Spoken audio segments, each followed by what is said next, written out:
Formula इस्लाम का। अगर अल्लाह पर यकीन ही नहीं रहेगा तो आप कैसे मुसलमान रह सकते हैं? और हर तरफ से शैतान दिमाग को खोखला करने के लिए लगा हुआ है। जो यकीन है दिल में, उस यकीन को कमजोर करने के लिए लगा हुआ है। जो दिल्ली में डिबेट हुआ अल्लाह रब्बुल इज़्ज़त है कि नहीं है, ये काफिरों की साजिश है। साजिश ये है कि जो लोग आंख बंद करके अल्लाह पर विश्वास करते हैं उनको कंफ्यूज्ड कर दिया जाए, उनको शक में, डाउट में डाल दिया जाए कि अल्लाह है कि नहीं है। जब डाउट में पड़ेगा तो नमाज पढ़ने में शक होगा, रोजा रखने में शक होगा, हज व ज़कात में शक होगा। वो धीरे धीरे सब छोड़ करके पक्का शैतान हो जाएगा।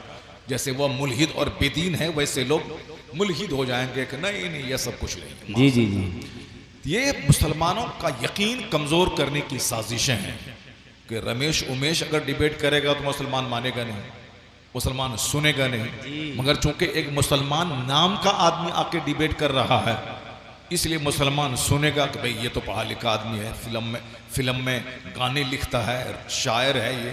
उसके बावजूद ये कहता है कि वजूद बारी ताला पे सवाल उठा रहा है।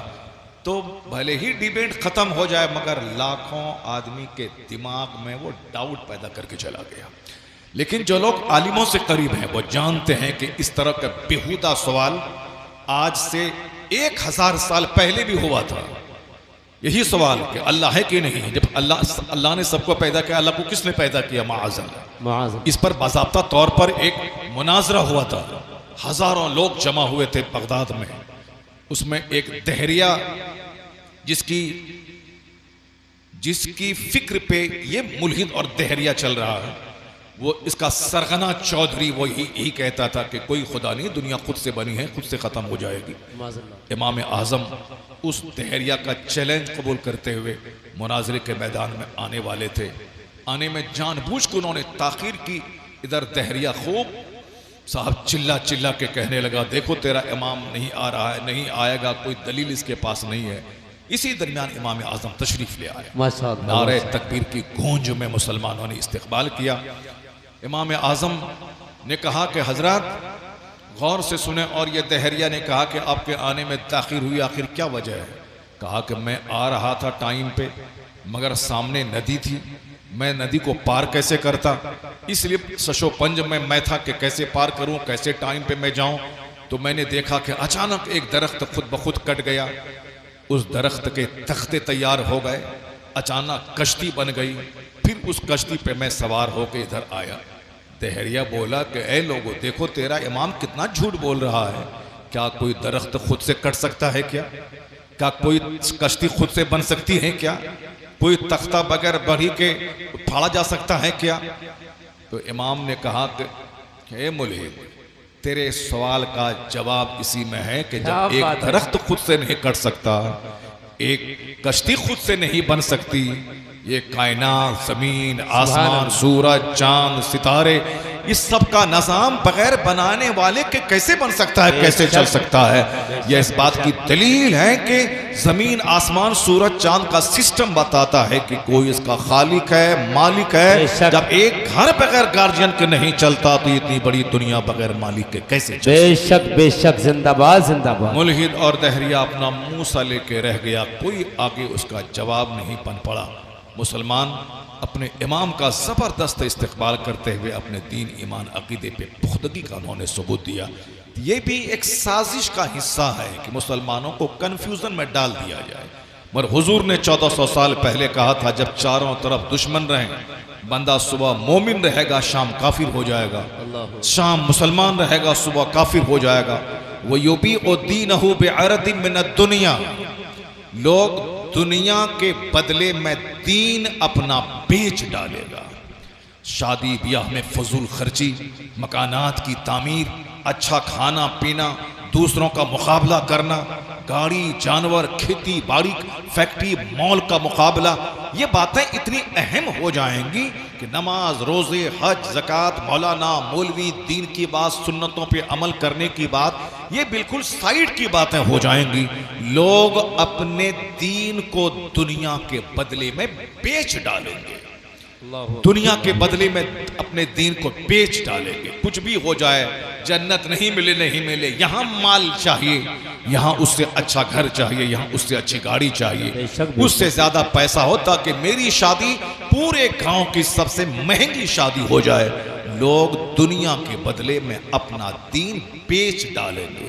लेकिन आका फरमाते हैं उस जमाने में जो अपना ईमान बचा लेगा, उस जमाने में जो मेरी सुन्नतों को मजबूती से थामेगा, मन तमस्सका बेसुन्नती इंदा फसाद उम्मती फलहू अजरो मियाता शहीद। उस जमाने में बगैर किसी दुनियावी शोर पर कान धरे हुए जो अपना ईमान बचाने में कामयाब हो जाएगा, हुजूर की सुन्नतों को मजबूती से पकड़ के रखेगा, अल्लाह ताला उसे 100 अता फरमाएगा। बेशक बेशक जिंदाबाद। अल्लाह ताला उसे 100 शहीदों का सवाब अता फरमाएगा। यही वो जमाना है जिस जमाने में आलिमों से करीब वो रहेगा जिसको दीन प्यारा।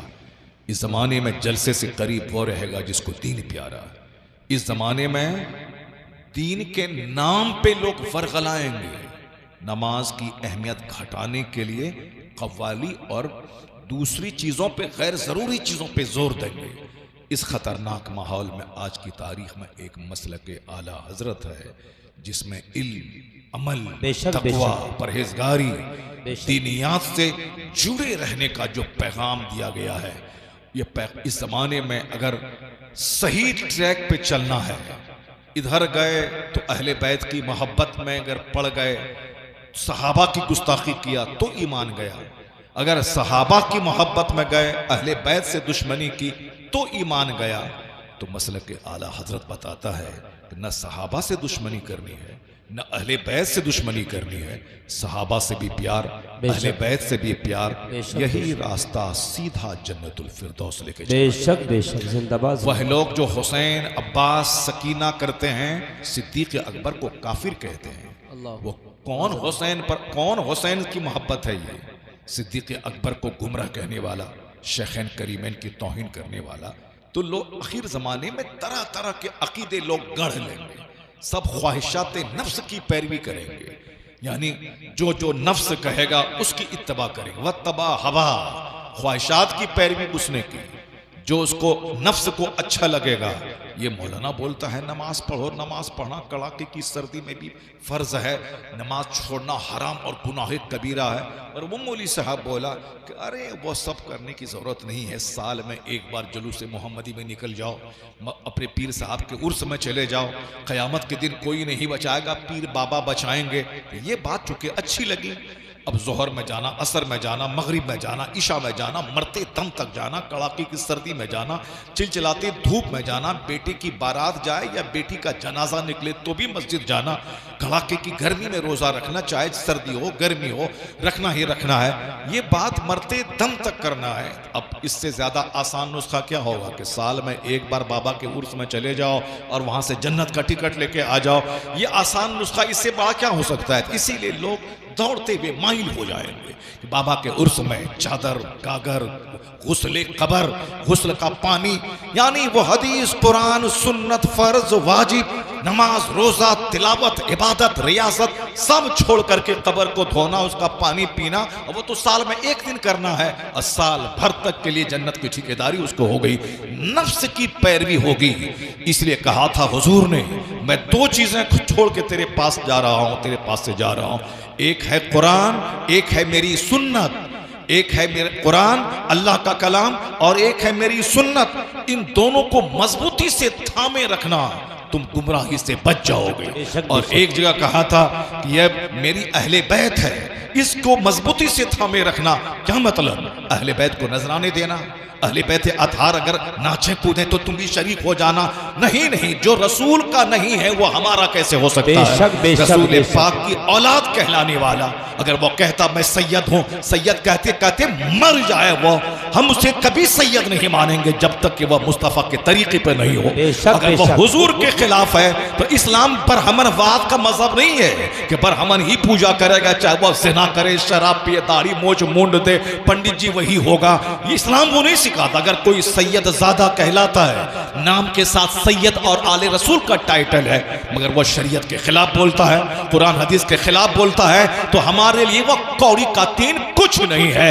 अगरचे मदीना में पैदा होने वाला नबी के खिलाफ है, वो हमारे लिए काबिल एहतराम नहीं है, मगर उत्तर प्रदेश के रामपुर के देहात में पैदा होने वाला अगर ये मुस्तफ़ा का वफादार है, हदीस कुरान पे ईमान लाने वाला है, तो मदीना में पैदा होने वाले गुस्ताखे रसूल से करोड़ों गुना ये बेहतर है। वहां मुंह नहीं देखा जाता है, वहां दिल और ईमान अकीदा देखा जाता है। बेशक बेशक। नारे तकबीर, नारे रिसालत, मजहबे इस्लाम, मसलके आला हजरत खलीफे हुजूर तादु शरिया। माशाअल्लाह माशाअल्लाह। रोटी सेकने के लिए, अपना पेट पालने के लिए कौम मुस्लिम को तरह तरह के खुराफात में मुब्तला करवाया जाता है। तो अब मैं ये नहीं कहता कि मज़ार पे नहीं जाना चाहिए, मैं ये नहीं कहता कि 12वीं का जुलूस नहीं निकालना चाहिए, मैं ये नहीं कहता कि साहब अपने पीरो मुर्शिद के आस्थाने पे नहीं जाना चाहिए। अगर पीरो मुर्शिद बाअमल हैं, चारों शर्तें जो पीर होने की हैं उसमें पाई जाती हैं, तो उनके मज़ार पे जाया जाए, उनकी बातों को माना जाए। लेकिन ऐसा नहीं कि नमाज छोड़ के माना जाए, हज ज़कात रोज़ा छोड़ के माना जाए। जो कहता है कि फातिहा मिलाद दुरूद ये सब हराम है, वो भी जहन्नम का रास्ता है। और जो ये कहता है कि नमाज रोज़ा हज ज़कात, कोई पीर फ़कीर नहीं, कोई मज़ार नहीं, कोई जुलूस मोहम्मदी नहीं, कोई महफिल मिलाद नहीं, वो भी गुमराही का रास्ता है।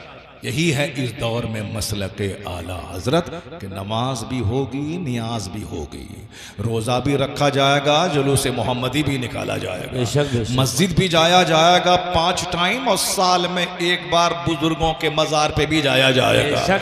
यानी फ़र्ज भी अदा होगा, नफल भी अदा होगा। यही सीधा रास्ता जन्नतुल फिरदौस लेके चला। बेशक सुभान अल्लाह। जो सिर्फ चादर गागर मज़ार संदल अखाड़ा ढोल बाजा करे, जहन्नम का रास्ता चुना है। जो नमाज पढ़े मगर बुजुर्गों के ताल्लुक से गलत अकीदा रखे, ये भी गुमराही का रास्ता है। ये बीच का रास्ता है मसलके आला हजरत, ये मसलके एतदाल, ये सिरात मुस्तकीम कि मस्जिद भी 5 टाइम जाना जरूरी है, बुजुर्गों के पास भी जाना जरूरी है, ताकि ईमान अकीदा पुख्ता हो जाए, ईमान की खेती हरी भरी होती रहे। मगर इतना ज़रूर है, इसको ऑप्शनल माना जाए कि करें तो अच्छा है, नहीं करने से कोई बड़ा गुनाह भी नहीं है, लेकिन नमाज छोड़ें तो हराम और गुनाह कबीरा है। जैसे ज़िना करना हराम, शराब पीना हराम, झूठ बोलना हराम, धोखा देना हराम, ग़ीबत करना हराम, चुगलखोरी करना हराम, जुआ खेलना हराम। उसी तरह नमाज छोड़ना सबसे बड़ा हराम है, क्योंकि जिंदा रहने के लिए खाना जरूरी है, बगैर खाए जिंदा नहीं रह सकते। उसी तरह मुसलमान बने रहने के लिए नमाज पढ़ना जरूरी है। बेशक बेशक। बगैर नमाज के कोई मुसलमान नहीं बना रह सकता है। हकीकत में हुजूर ने फरमाया, जिसने जानबूझ के नमाज तर्क की, मन तरक सलात मुतअम्मदन फ़क़द कफ़र, उसने कुफ्र किया, यानी कुफ्र के करीब पहुंच गया। यहाँ मन नहीं चलेगा, नफ्स नहीं चलेगा, किसी जाहिल के पीछे चलेंगे ये नहीं चलेगा, कुरान के पीछे चलें, हदीस के पीछे चलें, शरीयत के पीछे चलें। और जो आलिम कुरान हदीस की बात बताए वही सच है, जो नफ्स की बात बोले वो कभी सच नहीं हो सकता है। पीर का क्या मतलब है? पीर का मतलब है जो अल्लाह से करीब कर दे, पीर का मतलब है जो रसूल पाक से करीब कर दे, पीर का मतलब है जो हमें खुराफात वाहियात बिदआत से बचाकर शरीयत के करीब कर दे। वही पीर जिसको देखें तो खुदा याद आ जाए, जिनके पास बैठे तो नमाज पढ़ने का जज्बा पैदा हो, जिनकी बात सुने तो मुस्तफ़ा की सच्ची मोहब्बत दिल में पैदा हो जाए। मोहब्बत रसूल का मतलब मुस्तफ़ा की गुलामी, मुस्तफ़ा की सुन्नतों की पैरवी, अपने तमाम काम में अपनी पसंद नहीं मुस्तफ़ा की पसंद का ख्याल करना, ये है मोहब्बत रसूल। ऐसा नहीं कि माँ से मोहब्बत है और माँ को 2-4 तमाचा डेली मारे, ऐसे बाप से मुझको मोहब्बत है, बाप के बगैर मैं जिंदा नहीं रह सकता हूँ, और बाप दाने दाने को तड़पे और हम अपना मौज मस्ती करें और बाप को छोड़ दें। हमको बाप माँ बाप से प्यार है, अपना साहब रंग बिरंगे महल में आराम करें और बाप को दरवाजे पे सर्दी में ठहरने के लिए छोड़ दें। अपना साहब बेटे को बुखार हो तो एम्स से लेके चले जाएं, और बाप को खतरनाक बीमारी हो तो रामपुर भी डॉक्टर के पास लेके नहीं जाएं। ये मोहब्बत में बहुत झूठा है, जो जबान से तो कहता है मोहब्बत है मगर उसका अमल बताता है कि झूठा है।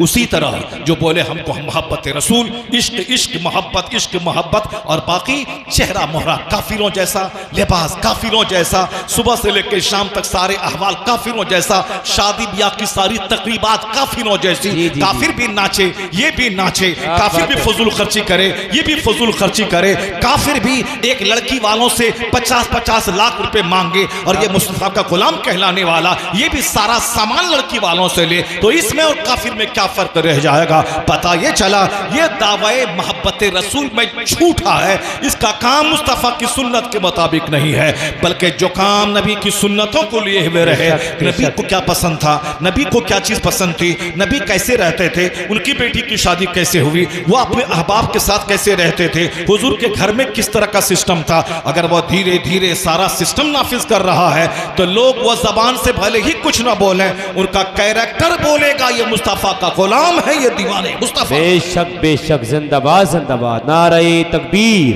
नारे रिसालत, मजहबे इस्लाम, मसलके आला हजरत, खलीफा हुजूर तादु शरिया। माशाअल्लाह माशाअल्लाह। इल्म हासिल करना इसीलिए माशाअल्लाह माशाअल्लाह, इसीलिए फर्ज है ताकि बंदा हक और बातिल में फर्क पैदा कर सके। इल्म हासिल करना इसीलिए जरूरी है ताकि बंदा कहीं गलत रास्ते पे ना चल पड़े, किसी बांस को लकड़ी को सोना ना समझ ले। अगर इसके पास तमीज नहीं होगी तो कहीं किसी कंकड़ पत्थर को या डायमंड सिल्वर गोल्ड ना समझ ले। इसीलिए इल्म हासिल करना पहले जरूरी है, आलिमों की फजीलत, ताकि उनके करीब रहें तो हक और बातिल में इम्तियाज करने की कैपेसिटी पैदा हो जाए। आलिम काबिल एहतराम इसलिए नहीं कि ये गोरे नारे हैं, साहब अमामा बड़ा अच्छा लग रहा है, जुब्बा बड़ा महंगा पहना है, हाथ में राडो घड़ी है, ब्रांडेड कंपनी का जूता है, नहीं नहीं, आलिम रहे मैला कुचैला, इनका कपड़ा रहे फटा, अगर हदीस कुरान की बात करता है तो ये हमारे लिए नाइब रसूल की हैसियत रखता है। तो वहाँ जुब्बा और अमामा पगड़ी नहीं बल्कि उनका इल्म देखा जाता है। इसीलिए आलिम दिन की फजीलत है, जुमा के दिन हक बताएं, ईदैन में हक बताएं, सीरत के जलसे में हक बताएं, उनके पास तनहा मिलने उनके कमरे में जाओ तो वह मुझको राह हक दिखाएं। तो जो तकरीर करेगा वाज करेगा वह मुल्ला जी हो गया, वह जाहिल हो गया, और जो ढोल बजाएगा, जो नाचेगा कूदेगा, जो कव्वाली में थरकेगा वो पीर साहब हो गए। अल्लाह की कसम वह पीर नहीं होगा, पीर वह होगा जो नाइब रसूल होगा, बेशक बेशक, पीर वह होगा जो मुस्तफा से अपनी मुरीदों को करीब कर देगा। वो कहेगा मैं तो एक माध्यम हूँ, जरिया हूँ, और असल मकसद हयात तो अल्लाह की इबादत है, मुस्तफा की सुन्नतों की पैरवी है। बेशक बेशक, जिंदाबाद। और जो मुस्तफा के से हट के एक शैतान का रास्ता दिखलाए वो बरहमन तो हो सकता है, आलिम दीन कभी नहीं हो सकता, पीर नहीं हो सकता। पीर वही जो टूटे हुओं को मुस्तफ़ा से करीब कर दे, पीर वही जो उजड़े हुओं को आबाद कर दे, पीर वही जो मुस्तफ़ा की झोली में अपने मुरीदों को डाल दे। मुस्तफ़ा बरसा खेशरा के दीन हमाऊस गर बहु न रसीदी तमाम बुलहबेस, अपने आप को नबी के कदमों में डाल दे, और जो वहां तक नहीं पहुंचा उसमें और अबू लहब में क्या फर्क रह जाएगा। जो यजीद के करीब ले जाए ढोल ढाल तमाशा हारमोनियम तबला बाजा वो यजीदी है, और जो राह हक कुरान और सुन्नत का रास्ता है वो हुसैनियत है। तो हुसैन जुल्म मिटाने के लिए, बिदअत मिटाने के लिए, खुराफात मिटाने के लिए, यजीद का गुरूर तोड़ने के लिए अपने दूध पीते बच्चों को दाव पे लगा दिया, गर्दन कटा दी, खून में लथपथ हो गए, उनकी लाश को घोड़े की टापों से दुश्मनों ने रौंद दिया, अपने आप को फना कर दिया, मगर मुस्तफा के दीन को बचा लिया। बेशक बेशक, जिंदाबाद जिंदाबाद। ये है बहुत अच्छा पैगाम है, माशाअल्लाह माशाअल्लाह। जिसका तरीका, जिसका ट्रैक, जिसका मार्ग नाच की तरफ ले जाए, डांस की तरफ ले जाए, ढोल की तरफ ले जाए, डीजे की तरफ ले जाए, बाजा की तरफ ले जाए, नमाज रोजे से हटा के एक नई खुराफात की तरफ ले जाए, वो यजीदियत तो है मगर हुसैनियत वो नहीं है। हुसैनियत वही है जो कुरान की तरफ ले जाए, हुसैनियत वही है जो हदीस की तरफ ले जाए, हुसैनियत वही है जो शरीयत और तरीक़त की तरफ ले जाए। इसलिए झोल झाल में पढ़ना मालदार दो कि हम साहब इनकी वजह से हम मालदार बन के मेरा कारोबार चलने लगा, ये बोलती तो हिंदू भी बोलता है कि ये पंडित जी के पास हम गए, वो मंत्र लिख दिया और हम अरब अरब में खेल रहे हैं। ये बात तो कि मुशरिक भी बोलता है, या मुशरिक ऐसा बोलता है कि मैं चेन्नई में 2 साल था, वहाँ एक बहुत बड़ा मॉल है, एक नाम मुसलमान का है, मजहर सा नाम है उसका, नाम मुसलमान का, मगर काम ऐसा है कि वो कई लाख रुपए हर साल मदुरई जो हिंदुओं का बहुत बड़ा स्थान है, वहाँ हुंडी में डालता है। उनका विश्वास है कि जब से हम ये लाखों रुपए यहाँ डाल रहे हैं तब से हम अरबों में खेल रहे हैं। ये वहाँ के लोगों ने मुझसे बताया, कहा कि ये देखना टेक्सटाइल बहुत बड़ी दुकान है पूरे चेन्नई में, जो तीसरे नंबर का सबसे बड़ा शहर है इंडिया का, उसमें कई ब्रांचेस हैं उसके, अरबों खरबों में खेलने वाला। मगर उसका अमल क्या है? 11वीं 12वीं नहीं करता है वो, मिलाद फातिहा नहीं करता है वो, मदुरई की हुंडी में मंदिर में जाके लाखों लाख रुपए दान करता है। क्यों? उसका विश्वास है कि जब से हम ये कर रहे हैं मेरा माल बढ़ रहा है, मेरा माल बढ़ रहा है। इसी तरह के बेशुमार लोग हैं जो ये कहते हैं कि इनकी तावीज से मेरा माल बढ़ रहा है। इसीलिए तो मैंने कहा कि कुरान और हदीस में जो माल की मजम्मत आई है कि आखिर जमाने में अल्लाह ताला काफिरों को इतना देगा कि अगर सारे लोगों के काफिर होने का चांस नहीं होता तो अल्लाह ताला इन काफिरों को सोने चांदी का महल बना देता। किनका? अपने दुश्मनों का, जो अल्लाह को नहीं मानता है, जो अल्लाह को गाली देता है, जो अल्लाह की साथ में किसी दूसरे को शरीक करता है।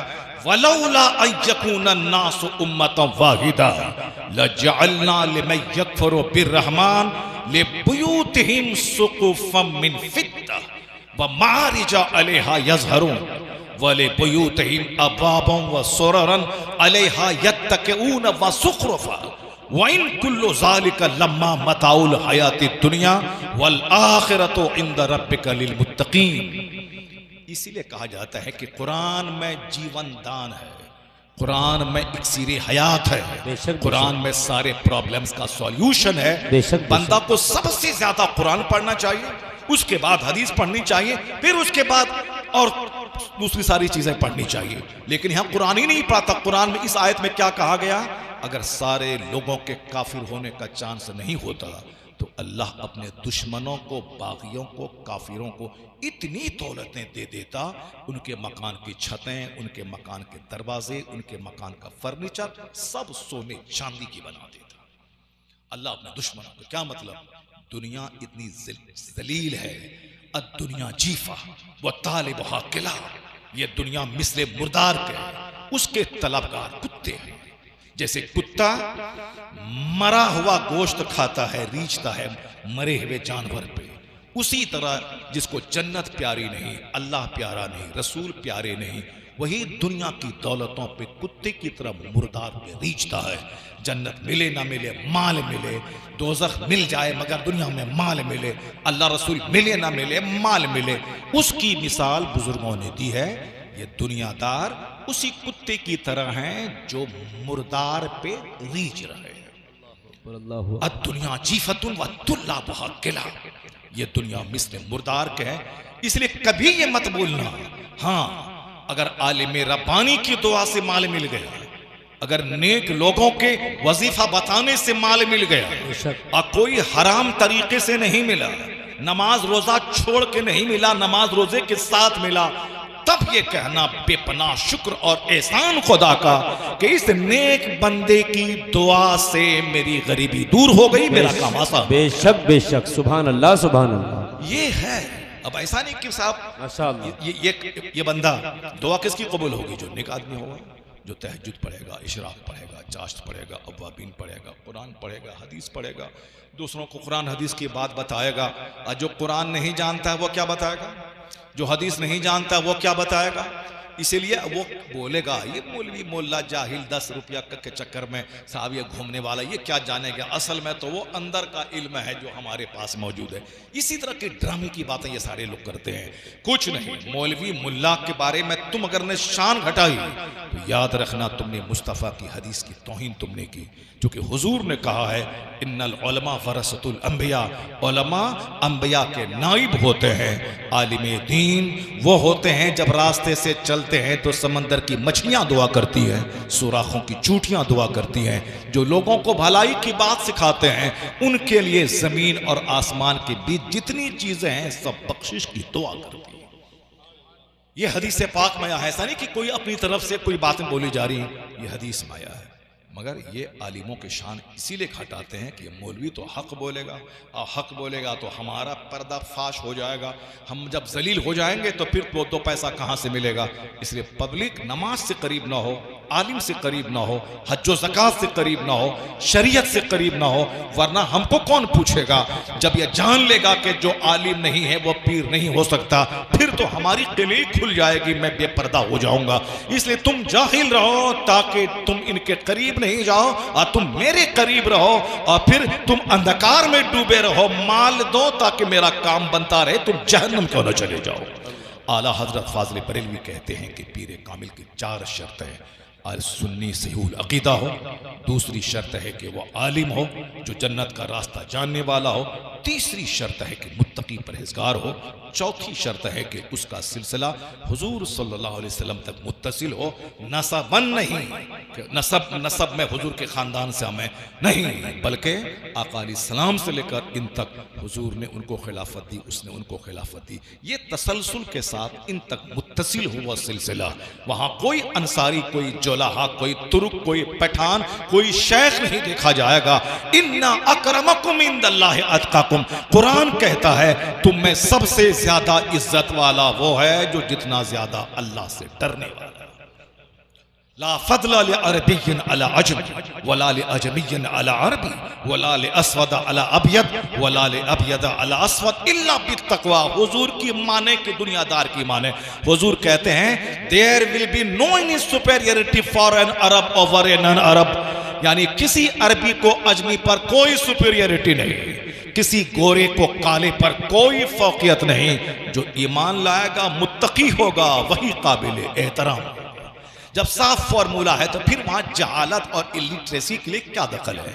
इसलिए अपने बाल बच्चों को इल्म सिखाएं, अपने बाल बच्चों को पढ़ाएं लिखाएं, स्कूल कॉलेज में भी पढ़ाएं, और 1 घंटे के लिए आलिम दीन के पास भेजें ताकि वहां पढ़ेगा, दिमाग बड़ा होगा, साइंस से पढ़ेगा तो अंधकार से हटेगा, और यहां आलिम से करीब रहेगा तो दीन से जुड़ा हुआ रहेगा। इसलिए 1 घंटा आलिम के पास मकतब में पढ़े, 5 घंटे स्कूल में पढ़े, ताकि वह तबाहुमात से बचे, हेलुसिनेशन से बचे, और साहब बहुत सारी खुराफात से बचे, और आलिम से करीब रहे ताकि वह मुस्तफ़ा से करीब होकर अपना ईमान बचाने में कामयाब हो जाए और दुनियावी तरक्की करे, डॉक्टर बने, इंजीनियर बने, प्रोफेसर बने, उसके बाद दीन से भी करीब रहे, दुनिया से भी करीब रहे। तब हलाल तरीके से पैसा कमाएगा तो उस पैसे में ठहराव होगा, वरना बंदा माल की चाहत में हराम हलाल की तमीज खो करके सिर्फ माल की बात कभी मत करें। हमेशा दीन, ईमान, अकीदे की बात कर। अद्दुनिया सिजनुल मोमिन व जन्नतुल काफिर, ये बुखारी शरीफ की हदीस है, ये मुस्लिम शरीफ की हदीस है। हुजूर ने क्या फरमाया कि दुनिया मुसलमानों के लिए मिस्ल कैद खाना के है, काफिरों के लिए मिस्ल जन्नत है। काफिरों को हराम हलाल की बात, जो मिला खा लिया, जो मिला पहन लिया, जो मिला पी लिया, सब कुछ किया, मगर मुसलमान को सोचना है कि क्या हराम है, क्या हलाल है, क्या जायज़ है, क्या नाजायज़ है, क्या लीगल है, क्या इलीगल है। इसीलिए इस कानून के घेरे में रहने को कैद खाना कहा गया है। और वो आज़ादी कि जो चाहे शराब मिला पी लिया, ताड़ी मिला पी लिया, गांजा मिला खा लिया, साहब भांग मिला पी लिया, ड्रग्स मिला पी लिया, इसलिए वहाँ आज़ादी है। जो मिला पी लिया, जो मिला खा लिया, सुअर खा लिया, कुत्ता खा लिया, गधा खा लिया, जो चमगादड़ खा लिया, जो मिला खा लिया, मगर ये मुस्तफ़ा को गुलाम नहीं करेगा, बल्कि ये क्या करेगा, वो गौर करेगा क्या हराम है, क्या हलाल है, क्या जायज़ है, क्या इलीगल है। ये बकरी को कौन ज़बह किया है, मुशरिक ज़बह किया है कि मोमिन ज़बह किया है। अब मोमिन अगर ज़बह किया हो बकरा को तो हमारे लिए हलाल है, कोई मुशरिक ज़बह किया हो तो हमारे लिए वह शामी टिकिया कबाब वह हराम है, चूँकि वह मुर्दार के मानिंद है। जैसे कोई बकरी मर गई उसका खाना मेरे लिए हराम है, उसी तरह अगर कोई काफिर, कोई मुशरिक, कोई मुर्तद, कोई मुनाफिक अगर उसको ज़बह किया हो वह गोश्त हमारे लिए हराम है। जो काफिर है कुछ नहीं, चाहे झटका हो, चाहे मटका हो, चाहे ज़बीहा हो, वह सब खा लेगा, मगर मोमिन झटका नहीं खाएगा, मोमिन पटका नहीं खाएगा, मोमिन तो ज़बीहा खाएगा जो हालत ईमान में ज़बह किया हो। अब मोमिन को सोचना है, उनको कुछ नहीं सोचना है। इसलिए हुजूर ने कहा दुनिया मोमिन के लिए कैद कैद खाना है और उनके लिए मिसले जन्नत के है। और जिस दिन मोमिन इस कैद खाने से छूटा, ईमान बचाने में कामयाब हुआ, दखलल जन्ना, वो तमाम आराम और राहत का भंडार जो जन्नत है, जन्नत में दाखिल हो गया। बेशक जिंदाबाद। असल ऐश जन्नत में है, असल आराम जन्नत में है। दुनिया एक आर्जी टेम्पररी एबोर्ड है। यहाँ की ना लज्जतों में करार है, ना यहाँ के दुख में करार है। आज बीमार है, कल अच्छा हो गया। आज तकलीफ है, कल आराम मिल गया। आज गरीब है, कल मालदार हो गया। आज बेटा जवान है, कल बेटा मर गया। दुनिया में किसी चीज को करार नहीं है। सारी चीज़ें प्रोविजनल हैं, सारी चीज़ें चेंजेबल हैं, सारी चीज़ों में तगय्युर पसंदी है। यहाँ दुनिया नाम ही उसका है जो एक हालत पे ना रहे। दुनिया को करार एक हालत पे ना हो, उसी का नाम दुनिया है। दुनिया में कोई बच्चा पैदा होता है, बच्चा पैदा हुआ, जवान हुआ, बूढ़ा हुआ, मर गया। दुनिया में एक साफ दरख्त है, बिल्कुल छोटा पौधा है, फिर बड़ा हुआ, फलदार हुआ, फिर उसके बाद सूख गया। गेहूं की फसल है, दाना मैंने डाला, पौधा निकला, हरा भरा हुआ, फिर बड़ा हुआ, फिर उसमें बालियां निकली, फिर दाना निकला, उसके बाद फिर वो गेहूं का दरख्त सूख गया। यही है दुनिया। जैसे अभी ये महफिल है, बिल्कुल हरी भरी महफिल है, उलमा कराम से स्टेज सजा है, मैं दीन सिखा रहा हूँ, आप सारे के सारे गुलामानी मुस्तफ़ा बनकर दीन सीख रहे हैं। लेकिन 1 घंटे के बाद यहाँ कोई नहीं मिलेगा। स्टेज वीरान, महफिल वीरान, ये सारे बल्ब बत्तियां सब कुछ हटा ली जाएंगी। अब आप सुबह यहाँ आए तो यहाँ हूँ और सन्नाटे का आलम होगा। यही है दुनिया। अभी दुनिया सजी है, ये हिंदुस्तान, ये पाकिस्तान, ये बांग्लादेश, ये अमेरिका, ये आयरलैंड, ये हॉलैंड, ये नॉर्वे, ये कनाडा, ये हिंदुस्तान का उत्तर प्रदेश, ये बिहार, ये गुजरात, ये बंगाल साहब, ये उत्तर प्रदेश का ये रामपुर, ये बरेली, ये बदायूं, ये मुरादाबाद, ये मेरठ, ये सब है। मगर एक दिन वो आएगा कि दुनिया परपट मैदान हो जाएगी, कुछ नहीं बचेगा। न कोई पहाड़ बचेगा, न कोई दरख्त बचेगा, न कोई नदी नाला बचेगा। समंदर में आग लगा दी जाएगी, समंदर के पानी को बहा दिया जाएगा, सारा दरख्त मिस्मार हो जाएगा, जमीन परपट मैदान हो जाएगी, सवा नेज़े पे आफताब होगा। लोग अपने अपने गुनाहों के हिसाब से पसीने में डूबे होंगे, नाक तक, गर्दन तक, सर तक, जिसका अमल जैसा होगा। ये जैसे अभी दुनिया है, हम रात है देख रहे हैं, उसी तरह इससे ज्यादा फैक्ट बात है, क्योंकि ये बात हुजूर ने कहा, ये बात बुखारी में है, ये बात मुस्लिम में है, और ये बात अल्लाह के कलाम कुरान करीम में मौजूद है। क्योंकि कुरान हम नहीं पढ़ते, इसलिए जन्नत की बातें नहीं हो रही, जहन्नम की बातें नहीं हो रही, बातें हो रही, हवाई फायरिंग हो रही है। मैं अजमेर गया तो अरबपति बन गया, तो मैं बगदाद गया तो खरबपति बन गया, मैं साहब बरेली गया तो 5 बेटा मुझको हो गया। यानी सिर्फ दुनिया की बातें हो रही हैं। जन्नत की बात, आखिरत की बात, जहन्नम से बचने की बात, पुलसरात की राहों पे चलने की बात, नाम अमाल तौले जाने की बात, पूरा कुरान इसी तरह की बातों से भरा हुआ है। कोई नहीं पढ़ना चाहता, कोई नहीं बोलना चाहता, इसलिए कोई लाठी को हीरा समझे हुआ है, कोई पत्थर को डायमंड समझे हुआ है, कोई साहब जाहिल दी ग्रेट को सबसे बड़ा पीर आजम समझे हुआ है, कोई ढोल और बाजा को शरीयत और दीन समझे हुआ है। जिसको जो मन में आ रहा है कर रहा है। ए अमल माशीता, जो तेरी तबीयत में आता है कर ले, अलबत्ता याद रखना जैसी करनी वैसी भरनी।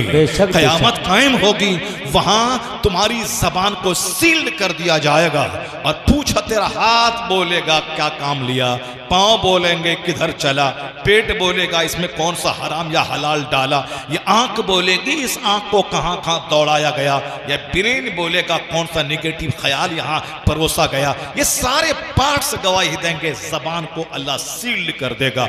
वो वक्त आके रहेगा जिस तरह हम मर के रहेंगे, जिस तरह हम पानी के कतरे से मां के पेट से पैदा हुए हैं, यह फैक्ट है। जैसे हम कल जवान थे आज बूढ़े हो गए, यह फैक्ट है। उसी तरह आज जिंदा हैं कल मरेंगे, यह फैक्ट है। और जब मरने के बाद वही होगा जो हिसाब किताब होगा, वह फैक्ट है। कयामत कायम होगी, सारी चीजें उजड़ जाएंगी और बंदा अपनी बदअमली अपने अमल के हिसाब से पसीने में शराबोर रहेगा।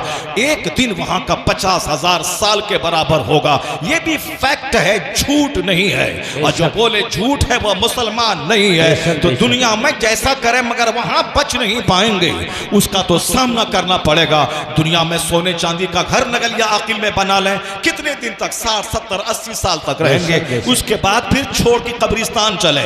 जिस मकान बनाने के लिए 50 साल लगा दिया, अब जब रहने की बारी आई आराम से तो दुनिया छोड़ के कब्रिस्तान चले गए। जब मिट्टी ही में रहना है, क्यों झूठ बोला था महल बनाने के लिए? जब कब्रिस्तान की मिट्टी ही में सड़ना है, क्यों सूद खाया था, क्यों लनफन किया था, क्यों नमाज छोड़ा था, क्यों रमजान के रोजे छोड़ा था? इसीलिए ताकि सारी जिंदगी उसी काम में लगा रहे और जब रहने का वक्त आए तो कब्रिस्तान चले जाएं। इसलिए बुजुर्गान दीन हमेशा दुनिया से बचते रहे। जब अंजाम कब्र में जाना है, अंजाम वहां क़यामत के दिन हाजिरी देनी है, अब मुसाफिर बन के दुनिया में रहना है तो मकान मिट्टी के घर में रहें तो मुसाफिर है, पुख्ता के घर में तो मुसाफिर है। इसलिए जहां भी रहें ईमान तकवा और इबादत को हाथ से मजबूती से थामे रखें। यहां अगर मिट्टी के घर में रहेंगे, जैसे सांस का सिलसिला टूटेगा, अल्लाह सोने चांदी के महल में जन्नत में घर अता फरमाएगा। बेशक बेशक, जिंदाबाद जिंदाबाद, नारे तकबीर, नारे रिसालत, मजहब इस्लाम,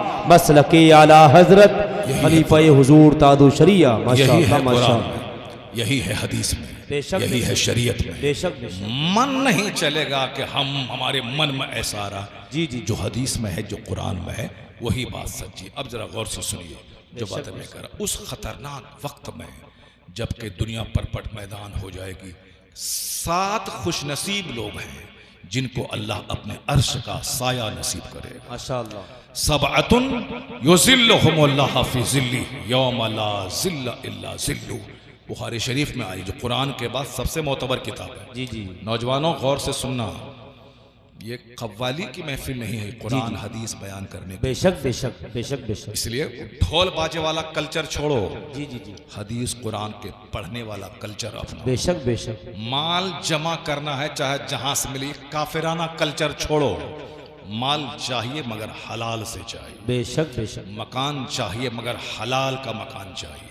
अगर हराम की ईंट लगी तो जितने दिन तक उस घर में रहोगे सारी ईंटें लानत बरसाती रहेगी। जी जी जी, और जब मकान की ईंट लानत बरसाएगी तो सुकून कहाँ से मिलेगा? जब सुकून नहीं मिलेगा तो मकान बनाने के बाद भी खुदकुशी, शादी करने के बाद भी खुदकुशी। अल्लाह, आज शादी हुई, 5 दिन के बाद पता चला लड़की फांसी के फंदे पे लटक गई। अल्लाह, शादी में 5 करोड़ रुपए खर्च हुए मगर 5 महीना भी शादी चल नहीं पाई। जी जी, क्यों नहीं चल पाई? चूंकि शादी में सारा काम शैतानत का हुआ है। जी जी, मुतालबा जहेज से लेकर के शादी की रस्मों तक, लड़की के सिलेक्शन से लेकर के लड़की वालों को जमीन मकान बेचवा के सामान लेने तक, और बारात लाने से लेकर खाने पीने ओधम मचाने तक, डीजे बजाने तक, सारा काम रहमान की मर्जी के खिलाफ, शैतान की मर्जी के मुताबिक हुआ है। क्या चाहता है कि ये निकाह 80 बरस तक टिक जाएगा? नहीं होगा। खिलाफे पैगंबर कसे रह गुजीर कि हर चीज पर मंजिल न खाहत रसीद। हुजूर के खिलाफ जो कदम उठाएगा कभी मंजिल मकसूद तक नहीं पहुंचेगा। कुदरत का कानून है कि जैसी करनी वैसी भरनी।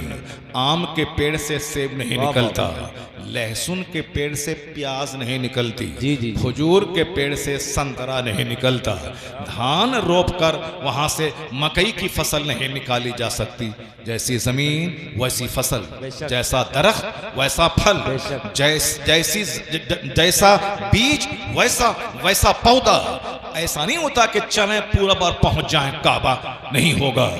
कानून से दुनिया चलती है, सारा काम कानून के हिसाब से होता है। शादी में डीजे बाजा गाजा, नाच गाना, 70 साल की बुढ़िया डांस, मेरे पोते की शादी है, मेरे बेटे की शादी है। जब डांस गाना होगा तो बेटा तो लुच्चा लफंगा होगा, लुच्चों का सरदार होगा, गोंडों का सरदार होगा, 24 घंटे मुंह में गुटखा खोर होगा, शराब पिएगा, ड्रग्स का आदी होगा, माँ बाप को आंख दिखा के मारेगा। जिसके लिए 25 साल मारे मारे सऊदी अरब में ऊंट चराते रहे वो वह बेटा जवान हुआ तो आंख दिखला रहा है। अब ये बाप बेटा के डर से मारे मारे भागे भागे फिर रहा है।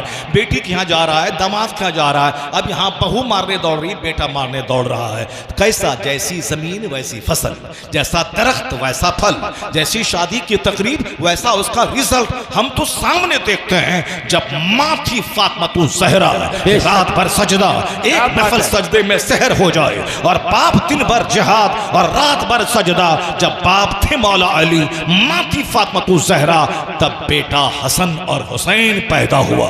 तारीख रचने वाला, दुनिया का रुख मोड़ने वाला, कयामत तक करोड़ों मुसलमानों के लिए रोल मॉडल बनने वाला हुसैन पैदा हुआ। ऐसा नहीं हो सकता मैं जोकर, मेरी बीवी जोकराइन और मेरा बेटा कुतुब अब्दाल पैदा हो जाए, नहीं होगा ऐसा। जो कुदरत का कानून है, जब बाप हूं सैयद गयासुद्दीन और माँ हूं आबिदा जाहिदा, तब बेटा 90 लाख काफिरों को कलमा पढ़ाने वाला मोइनुद्दीन अजमेरी पैदा होता है।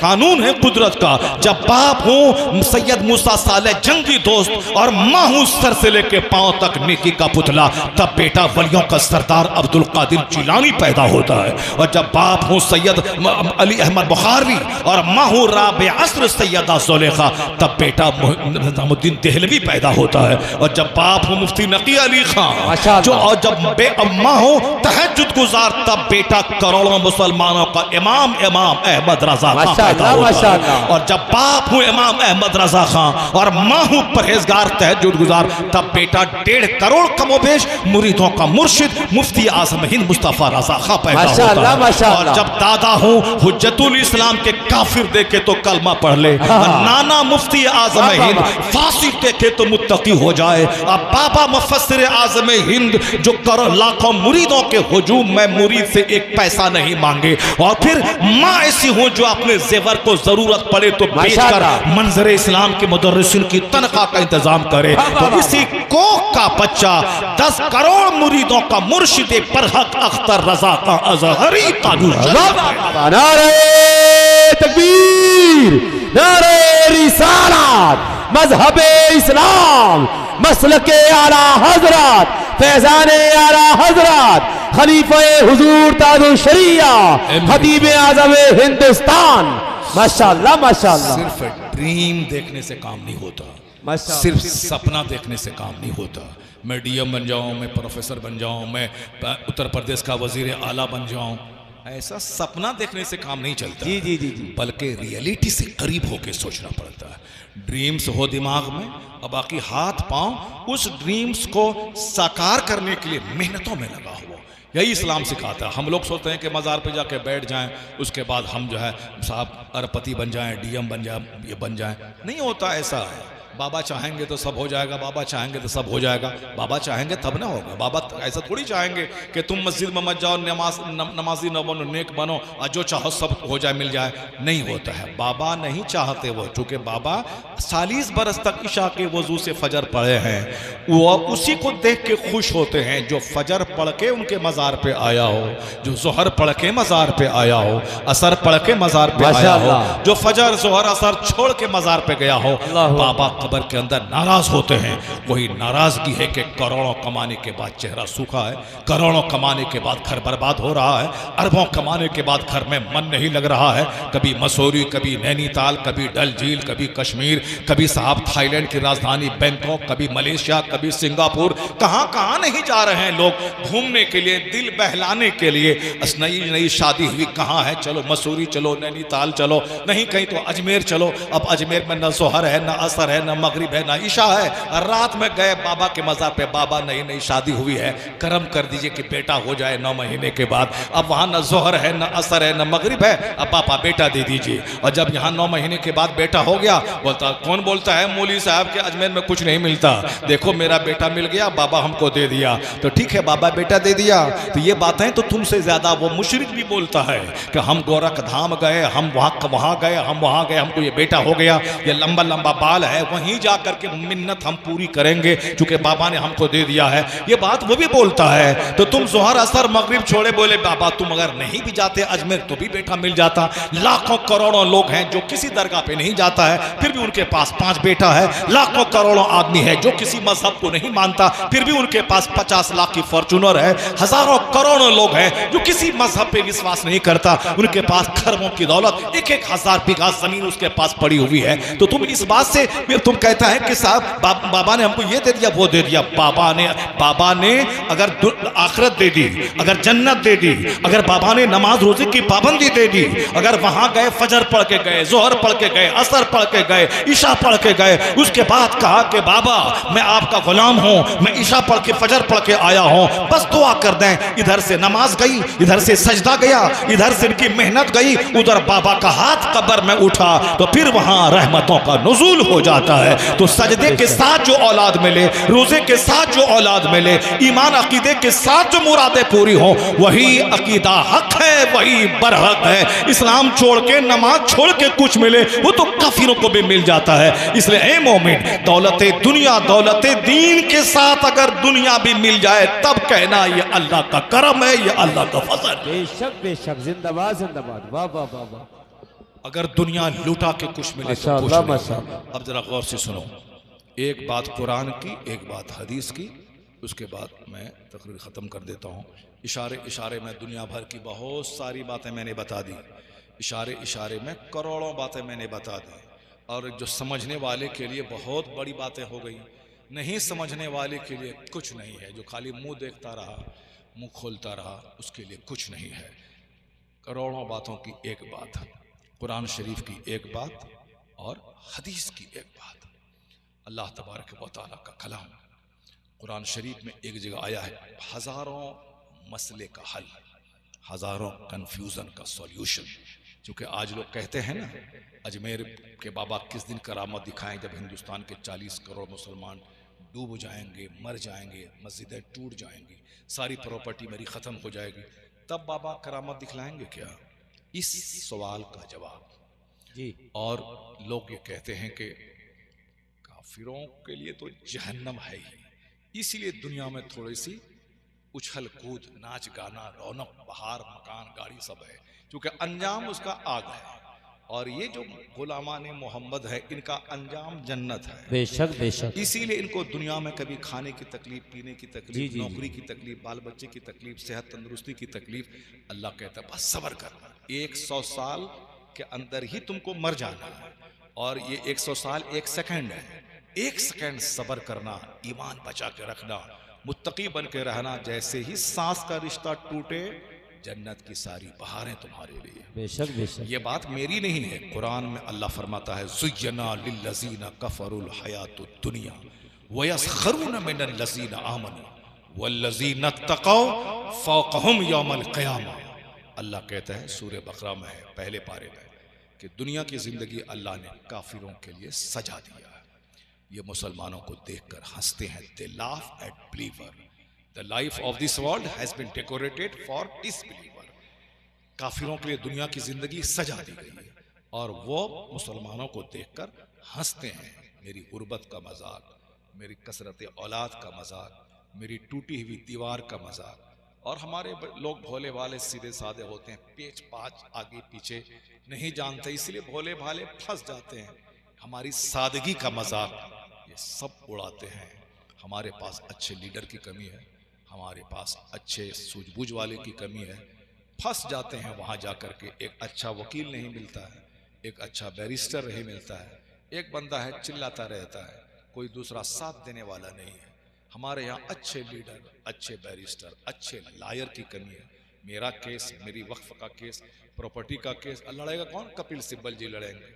तो तुम्हारे यहाँ 40 करोड़ की आबादी में तुम्हारे लोग कहाँ हैं? तुम आखिर जो ये लाखों लाख बच्चा जो स्कूल में पढ़ रहा है, ये लाखों लाख रुपए जो आप डोनेशन दे करके saint Xavier, saint Mary bright career Vidya Vihar में पढ़ाते हैं, वो बेटा कहाँ चला गया? चपरासी बन गया, कोई रेलवे का गार्ड बन गया, कोई इंजीनियर बन के कोई अमेरिका चला गया, कोई इंजीनियर बन करके साहब कोई दुकान करने लगा, कोई भी दुकान खोल लिया। यही सब बैरिस्टर कौन बनेगा, लायर कौन बनेगा? जिसको अल्लाह ने पैसे दिए हैं वो अपने बच्चों को खूब पढ़ाइए, आला तालीम दिलाइए। जब मरना ही है, दुनिया छोड़ के जाना ही है, एक जबरदस्त इंजीनियर बन के जाए, एक जबरदस्त बैरिस्टर बन के जाए, एक जबरदस्त स्कॉलर बन के जाए, ईमान भी बचा रहे और दुनिया में भी उसकी नामवरी और शोहरत का दबदबा काफिरों के सीने पे बैठा हुआ रहे। जब मरना ही है, ना घर मकान लेके जाना है, ना गाड़ी लेके जाना है, तो ईमान बचा के जाना है और करोड़ों मुसलमानों के लिए अच्छा काम करके चला जाना। बेशक बेशक, जैसे बगल में बरेली शरीफ आला हजरत अगर चाहते तो इतने जीनियस थे वो कि 1000 बीघा जमीन खरीद लेते उस टाइम में, अपनी जहानत का इस्तेमाल करके, अपने इल्म का इस्तेमाल करके। लेकिन नहीं, उन्होंने अपनी पूरी इल्मी एनर्जी मुसलमानों को हथियार देने में, किताबी हथियार देने में लगा। 1000 किताबें लिख दी कि क़यामत तक जितने जितने फितने पैदा होंगे उन सारे फितनों का जवाब देने के लिए ये हथियार तुम्हारे पास है। बस मोटा झोटा पहना, रूखा सूखा खाया, वो इस छोटे से घर में मोहल्ला सौदागरान में आप रहे, जबकि जागीरदार घराना आपका था, लेकिन आपने दौलतें बढ़ाई नहीं, बस आपने दीन का काम किया। चले तो गए दुनिया से, लेकिन ये बता दे कि आज रामपुर के नवाब को मेरे जैसा आदमी नहीं जानता है। इस नवाब के बाद कौन था, उस नवाब के बाद कौन था, उस नवाब के बाद कौन था। उनके पास 1000 एकड़ जमीन थी, 50 गांव पे उसका दबदबा था, इनके पास 100 बीवी थी, कोई नहीं जानता है। अवध बगल में उधर लखनऊ है, अवध इधर रामपुर, कोई नहीं जानता ना अवध का कौन नवाब था, तो कौन कितना घर बनाया। लेकिन इसी लखनऊ और साथ दिल्ली के बीच में बरेली है। आज आला हजरत का नाम अहमद रजा अकेला था, करोड़ों आदमी के नाम के साथ लफ्ज रजा लगा हुआ, माशाअल्लाह माशाअल्लाह। करोड़ों घरों के दरवाजे पे रजा मंजिल लिखा हुआ, जी माशाअल्लाह। लाखों मदरसों के नाम के साथ मदरसा रजविया लिखा हुआ है, हजारों खानकाहों में खानकाह रजविया लिखा हुआ है। एक रजा थे, करोड़ों आदमी के नाम में शामिल हो गए। अब हिंदुस्तान के थे, हिंदुस्तान के बरेली के थे, हिंदुस्तान के उत्तर प्रदेश के थे, और बिहार में लाखों रजवी, उत्तर प्रदेश में लाखों रजवी, बम्बई राजस्थान गुजरात में लाखों रजवी, अमेरिका में लाखों रजवी, श्रीलंका में साहब हजारों रजवी, ऑस्ट्रेलिया में हजारों रजवी। लगता है कि पूरी दुनिया में रजा रजा रजा रजा, ऐसा लगता है कि वादी रजा की वो है, हिमालय रजा का है, समत देखिए वो इलाका रजा का है। आखिर ये किया है क्यों? रजा ने हथियार दिया है, किताब दिया है। रात में सिर्फ 2 घंटा सोते थे, बाकी पूरे 22 घंटे दीन का काम करते थे। रोटी नमक खाते थे, वो खाने के पीछे दिमाग नहीं लगाते थे कि कल शामी खाया था तो आज टिकिया खाऊं, कल बिरयानी खाई थी तो आज मुर्गा पुलाव खाऊं, कल ये पहना था तो आज ये पहनूं, कल ये खाए डिश है तो आज ये डिश हो। सब खाने पीने और पेट को गैस्ट्रिक की बीमारी का घर बनाने और साफ सर से लेके पांव तक 1 दर्जन बीमारी को बनाने में हम लग गए। जो सूखा खाएगा, जो रूखा खाएगा, जो सिंपल रहेगा, नेचुरल चीजें खाएगा, जो खीरा ककड़ी चबाएगा, जो सत्तू खाएगा, जो दिन में 2 बार खाएगा, जो जौ और बाजरा खाएगा, जो सिंपल रहेगा, ज्यादा चौमिन और बर्गर के पीछे नहीं पड़ेगा, वो 90 साल की उम्र में भी गैस्ट्रिक की दवाई नहीं खाएगा और सेहत उसकी बनी रहेगी। चूंकि हुजूर की ग़िज़ा है जौ की रोटी, हुजूर की ग़िज़ा है सिंपल, हुजूर की ग़िज़ा है दूध, हुजूर की ग़िज़ा है शहद, हुजूर की ग़िज़ा है खजूर, हुजूर की ग़िज़ा है सिरका गायब, खजूर गायब, आज शहद गायब, आज साहब चौमिन बर्गर, या साहब केक है, ये ब्रेड है, ये सारी चीजें जो पेट और किडनी और गुर्दा को जख्मी करने वाली हैं, वो सारी चीजें खा रहे हैं और नतीजे में ख्वाहिशात गर्म हो रही हैं, आंखें बहक रही हैं, जबान बहक रही है। साहब टेलीविजन के सब पर आंखें टिकी हुई हैं, 10-10 घंटे 8-8 घंटे बैठ कर उसको देख रहे हैं। सेहत गई, दिमाग गया, सीना गया, बाल बच्चे के सामने मेरी इज्जत गई। मगर रजा सिर्फ 2 घंटा सोते थे, 22 घंटे दिन की खिदमत करते थे, नमक रोटी खाते थे, मोटा झोटा पहनते थे, मर क़यामत तक के मुसलमानों का ख्याल करते हुए फितनों से बचाने के लिए उन्होंने किताबों का हथियार दिया। तो अब जब तक वो हथियार रहेगा, डंका अहमद रजा का बजता रहेगा, और जब तक वो किताबें रहेंगी हर लाइब्रेरी में, उस वक्त तक रजा की अजमत का खुतबा पढ़ा जाएगा। जो ढोल बजाने वाला उसका डंका नहीं बजेगा, जो मुसलमानों का ईमान बचाएगा उसकी अजमत का डंका बजेगा। इसलिए पहले भी लोगों ने खिदमतें की, मगर इस सदी में जो सहरा दीन बचाने का इमाम अहमद रजा के सर जाता है। अगनों ने बहुत कुछ लिखा इल्म दीन पर, जो कुछ है इस सदी में तन्हा रजा का है। बहुत सारे लोगों ने दुश्मनी की, वहाबी नजदी ने दुश्मनी की, गैर मुक़ल्लिद कादियानी ने दुश्मनी की, नदवा वालों ने दुश्मनी की, इधर मेरठ सहारनपुर वालों ने दुश्मनी की। रजा का नाम मिटा दे, मगर सब उनसे जलने वालों के गुल हो गए चिराग। अहमद रजा की शम्मा फरोजा है आज भी।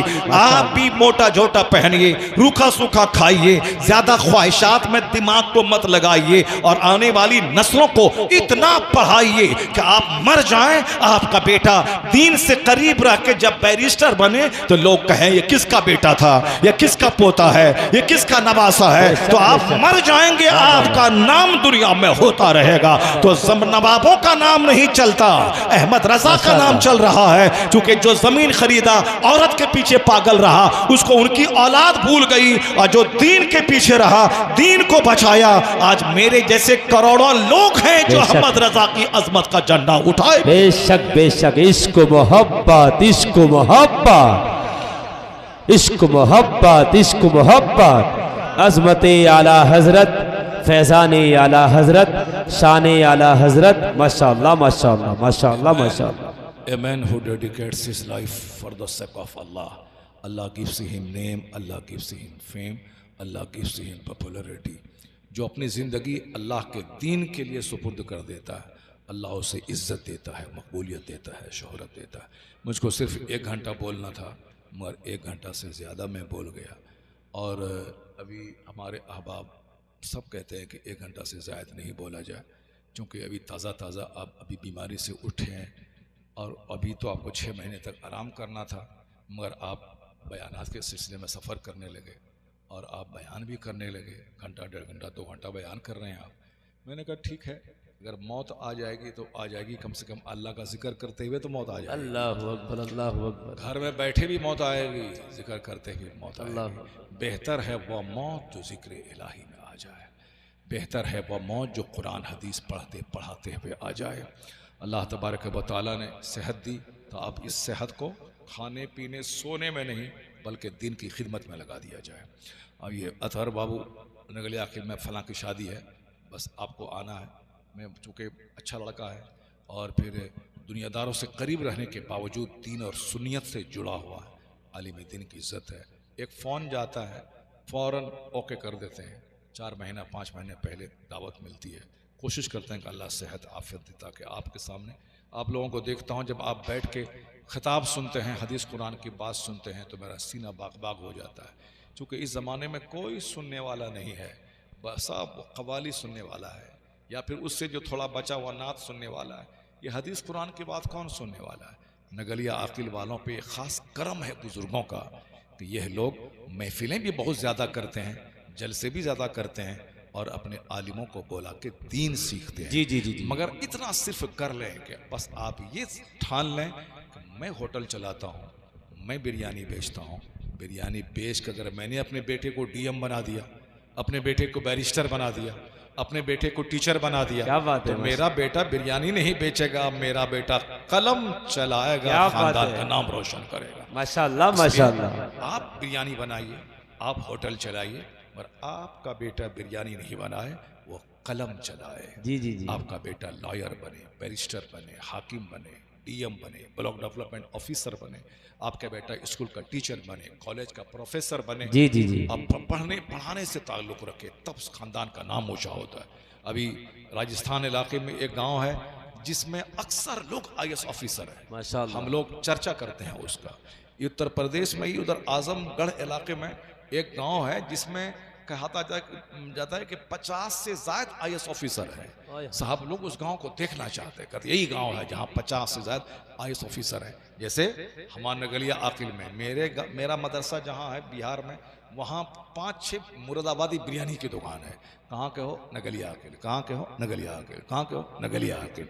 अभी लखनऊ में अभी एक होटल में खाने के लिए मैं जा रहा था, वो हमको देखा, बोला अस्सलाम वालेकुम। कहा आप मुफ्ती शहरियार साहब हैं क्या? मैंने कहा हाँ। कहा तुम कौन हो? कहा हम नगलिया अकील के हैं। नगलिया अकील के। तो अब साहब नगलिया अकील वालों ने मेहनतें की, अपना घर छोड़ा, पूरे हिंदुस्तान में फैल गए, कश्मीर से लेकर कन्याकुमारी तक, होटल मैनेजमेंट, होटल व्यापार में गए। ये कोई गलत काम नहीं है, अच्छा काम है, हलाल काम है। खाना बना रहे हैं, बेच रहे हैं, अपना घर द्वार मकान सब बना रहे हैं। जी। तो आपको खाना बनाने के लिए जाना पड़ा चेन्नई। आप कोशिश कीजिए कि आप खाना बना करके पैसा कमा के महल मत बनाइए, अपने बेटे को हाकिम बना दीजिए। क्या बात है हजरत। अपने बेटे को बैरिस्टर बना दीजिए। जी। अपने बेटे को टीचर बना दीजिए। बेशक ताकि आपका बेटा कलम चलाने के लिए। अब ये बैरिस्टर कौन है? नगलिया आकिल का। ये मास्टर कहाँ का है? नगलिया आकिल का। ये साहब ब्लॉक डेवलपमेंट ऑफिसर कहाँ का है? नगलिया आकिल का। ये साहब फिलोसफर कहाँ का है? नगलिया आकिल का। तो लोग इस गांव में आके देखना चाहेंगे कैसा है वो बाप, कैसी है वो माँ जो अपने बच्चे को बावर्ची खाने से निकाल कर हुकूमत की कुर्सी पे बैठा। क्या बात है, जिंदाबाद। हाथ में हांडी नहीं कलमदान दे। बेशक बेशक। अक्लमंद वो है जो खुद मुसीबत उठा के अपने बाल बच्चों को पढ़ाए लिखाए, अल्लाह रब्बुल इज़्ज़त की नेमतों का शुक्र अदा करते रहे। जी। जैसे ये नेमत अल्लाह ने दी है, औलाद अल्लाह की बड़ी नेमत है, उसका शुक्र यही है कि अल्लाह का शुक्र, उसको पढ़ाइए लिखाइए, नमाजी बनाइए। शादी ब्याह में फजूल खर्ची बिल्कुल बंद कर दीजिए। लड़की वालों से पलंग कुर्सी टेबल ये वो कुछ मत लीजिए, वरना फिर हमारी वो तकरीर को लगा दीजिए मोबाइल में साहब। तो फिर आजकल गैर मुस्लिम औरतें सब जी और कह रही हैं साहब ये मौलाना ने जबरदस्त प्रहार किया है, अटैक किया है समाज की गलत प्रथा पे। वो साहब जिस गली से गुजरो बस वहाँ वही पलंग बीबी लाएगी, सोएगा हिजड़ा। जी। वो सब वापस बीबी लाएगी, पैर पोछेगा हिजड़ा। क्या बात है। एक जबरदस्त हमला है समाज की गलत नीति पे। बहुत सारे नौजवानों का सीना हिल रहा है और वह नौजवान कान पकड़ रहे हैं कि अब मैं ऐसा नहीं करूँगा, खुद मेहनत करूँगा, खुद घर सजाऊँगा, खुद सोफ़ा खरीदूँगा, खुद फ्रिज लाऊँगा, खुद एसी लाऊंगा। बेशक बेशक। दुल्हन को ला के बोलूंगा कि तू रानी बन के रह। जी। मैं तेरा शौहरे नामदार। माशाअल्लाह। 50 दिन में निकाह नहीं टूटेगा, 80 बरस तक अल्लाह उस निकाह में बरकतें। जी। माशाअल्लाह माशाअल्लाह। इंशाअल्लाह लड़की को सताया जाता है, लड़की के बाप को सताया जाता है, जमीन मकान बेचवा के अपने यहाँ बुलेट खरीदा जाता है, उसके निकाह में बरकत नहीं होती। जी बेशक बेशक। उस लड़की का दिल कभी नहीं जीता जा सकता है। शादी को बिल्कुल सिंपल बनाइए, जिस तरह महफिल कर रहे हैं आप, महफिल में निकाह पढ़ाने का रिवाज पैदा कीजिए, मस्जिद में निकाह को फरोग दीजिए। आका इस्लाम हम सबों के सरदार, हम सबों के मलजाओ मावा पेशवा मुक्तदा आका इस्लाम अपनी बेटी फातिमा ज़हरा की शादी मस्जिद नबवी में कर दी। चाहते तो जन्नत से सोने का ताज लाख मंगवा के मौला अली को पहना देते, दामाद को, अपनी बेटी सैयदा फातिमा को सर से लेके पांव तक जेवरात में लाद देते, मगर नहीं, सिंपल कपड़े पुराने कपड़े में निकाह हुआ। मस्जिद नबवी के 10-20 सहाबा कराम के दरमियान हुजूर ने खुतबे निकाह पढ़ा और अपनी बेटी को मौला अली के निकाह दिया। तो आप भी कोशिश करें कि निकाह मस्जिदों में हो, निकाह 5 आदमी के बीच में हो जाए, धूम धाम नहीं करनी है ज्यादा। आप जगह दे दें। खलीफा हुजूर तादू शरिया जानशीन हुजूर मुहद्दिस आज़म रामपुर मुफ्ती सैयदी सरकार शाह मोहम्मद फैज़ान मियाँ साहब क़िबला काज़ी शरा ज़िला रामपुर की आमद है। थोड़ी सी जगह दे दें, आप जगह दे दें, साइड से हो जाएं, साइड से इधर आप लोग बैठ जाएं। माशाअल्लाह। सुभान अल्लाह। नारे तकबीर, नारे रिसालत, मज़हब इस्लाम, मसलके आला हज़रत, फैज़ाने आला हज़रत, फैज़ाने आला हज़रत, फैज़ाने आला